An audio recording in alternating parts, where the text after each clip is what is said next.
Hello, I'm Dr. Manuel G. Saldivar. I'm a cognitive psychologist and a university faculty member. On this channel, I focus on ideas and concepts that will help you become more successful as a college student. Please join me for today's episode.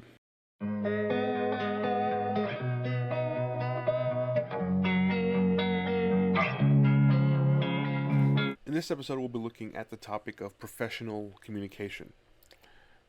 Here, I want to use the term professional to refer more to our public lives or to the lives that we lead when we're going about our daily business outside or separate from family or friends. I want to just be clear that I don't mean professional in the sense of only having to do with your profession, with your career, but rather professional in a wider sense of, as I say, whenever we are dealing with others in public, people who are not our friends and family. You may not think of it in these terms, but if you're at a restaurant, letting the waiter or waitress know your order, if you are picking up dry cleaning from a dry cleaning shop, if you're making arrangements for renting a car when you're traveling, you can think of professional communication as any situation where your main purpose or your main goal is to solve some problem or accomplish a particular task rather than in a personal or family communication where it may be more about sharing your feelings or making personal connections with other people.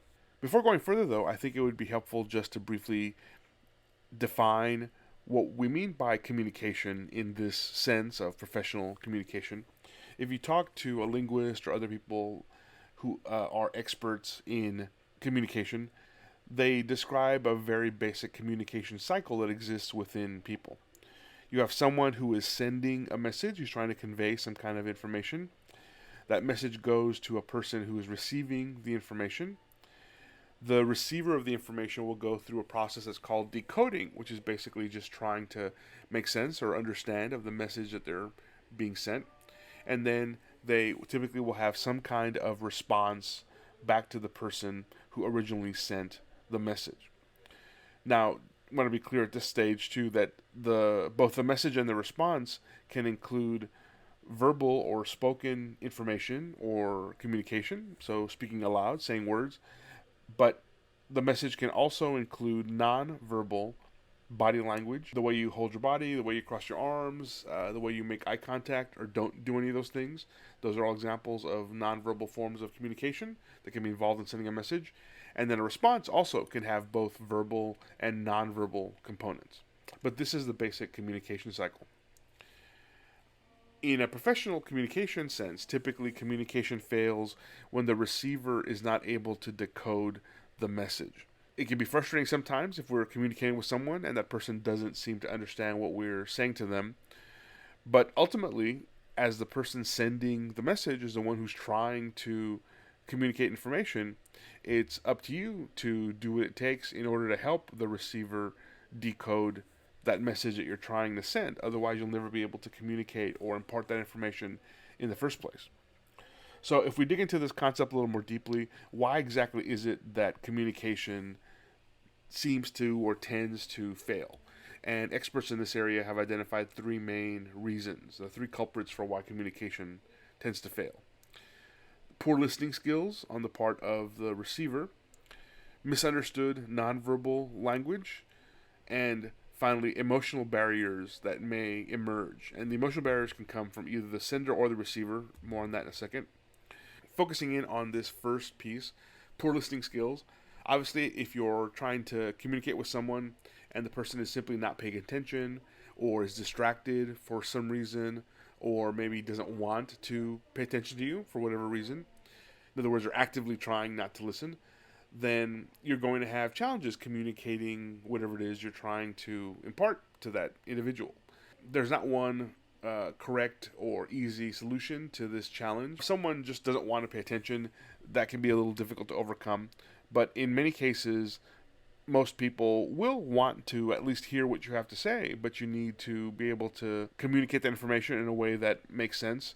So again, as frustrating as it could be, as much as we might feel like, well, this person isn't paying attention, if that's the case, that will happen sometimes in life. So you need to try alternate strategies, change the way you're delivering the message. If it's mostly nonverbal, try and verbalize more things, be more explicit about what you're trying to communicate. If it's mostly verbal, maybe add some nonverbal aspects to your communication to try and get the person's attention. If worst comes to worst, you can always perhaps try and get assistance from someone else in communicating with this person. Sometimes having someone else intervene and either try and deliver the message on your behalf or join you in delivering the message. This can be an effective strategy.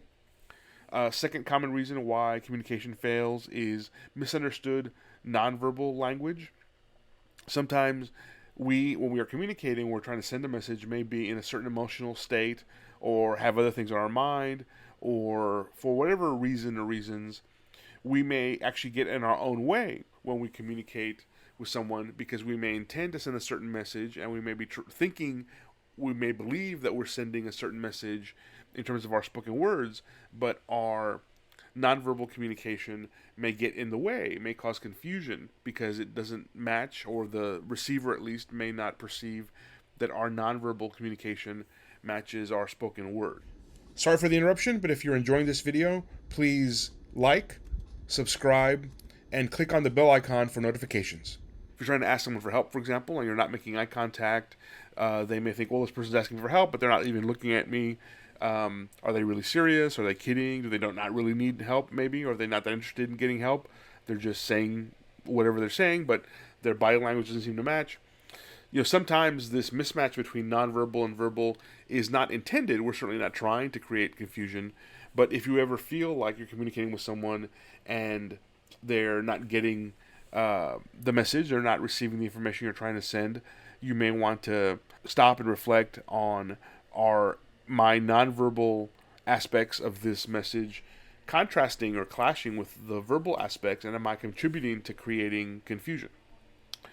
And the third reason why communication tends to fail is because of emotional barriers that exist either on the sender side or the receiver side, or both.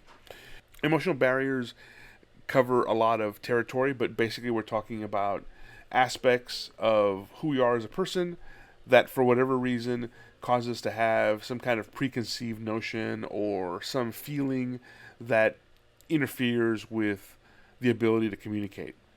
If you're speaking to someone as the sender and perhaps you're using language that the receiver finds offensive, or you're using terms, vocabulary that the receiver doesn't understand, that may make the receiver feel confused, angry, upset, all the above.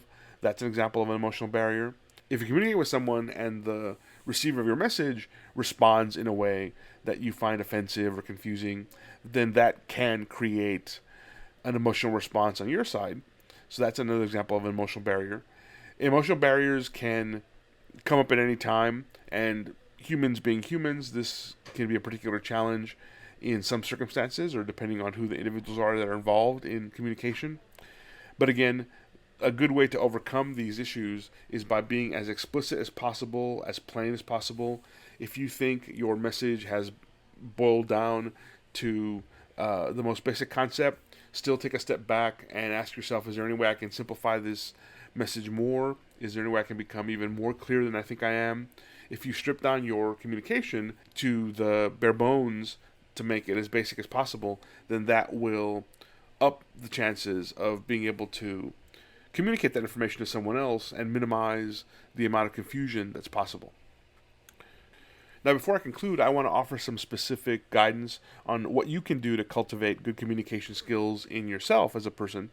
First, become comfortable asserting yourself.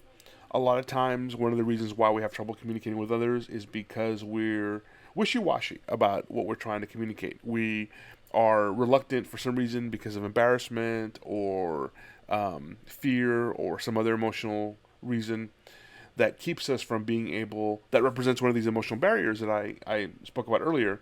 These emotional barriers can keep us from asserting ourselves and just saying what we mean. I encounter this a lot, unfortunately, as a college professor.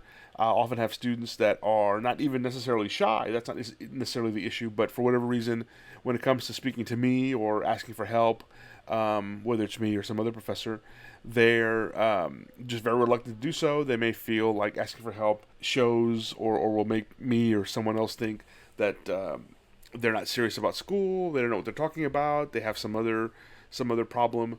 And I always tell students, when you are a student, you are learning. That's why you're a student.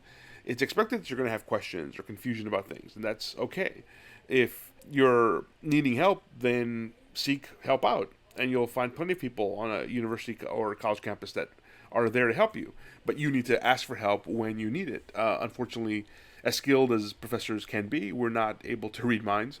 So if you're not able to assert yourself and speak up when you need help, in this example, that's always going to be a challenge. Again, I'm not saying that these situations are not challenging. They can be challenging and awkward, and it can take some thinking to try and navigate the situation properly. But nonetheless, if you won't ask for help, if you won't assert yourself when you have a problem or some issue, no one else really can do that for you. Another thing you want to do in terms of cultivating good communication skills is always look for win-win situations. It's simplistic to think that if someone gets something, if someone is benefiting in some way, whatever that situation is, that someone else has to lose. But that really is not necessarily the case. In fact, oftentimes in the real world, there are many situations where you can try and find some situation, some solution to an issue or problem where everybody is able to walk away with something. Everyone may not get 100% of what they're wanting or needing, but if you can kind of find ways to let everyone walk away from the situation with something that they want, they need, then that's an example of a win-win scenario, and that's a good way to not only be able to solve that problem or address that issue, but you can develop goodwill. You can have people that will learn to trust you because you become known for looking for win-win situations, and that can certainly be beneficial for you in future communication situations. And then finally, good communication skills will help you stay positive. If you're able to assert yourself, if you're able to solve problems in a productive way, people feel like whether they necessarily agree with you all the time or have the same views that you have, if human beings feel like they're being treated fairly, then that can go a long way towards building a good rapport, a good relationship, and that in turn can help you remain positive and happy because you're able to find a balance between getting what you want or need and still being considerate for others. Let me go ahead and wrap up then and briefly review our discussion in today's episode on professional communication. I define communication in the sense of professional communication was the focus of our talk today, as opposed to personal communication. Professional communication is more focused on solving problems or completing some task.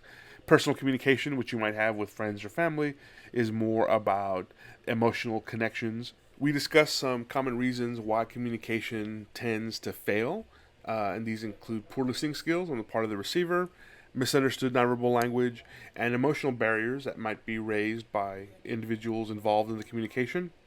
And then finally, we talked about some things you can do to cultivate good communication skills, including asserting yourself, seeking win-wins, and staying positive. I hope you found this information helpful. If you enjoyed this video, I hope you'll click on the thumbs up icon below. And if you really enjoyed it, please subscribe to this channel and turn on notifications by clicking on the bell icon. YouTube will notify you of future videos added to this channel. Remember, college success is challenging, it takes work and effort, but it is certainly within your grasp. Good luck.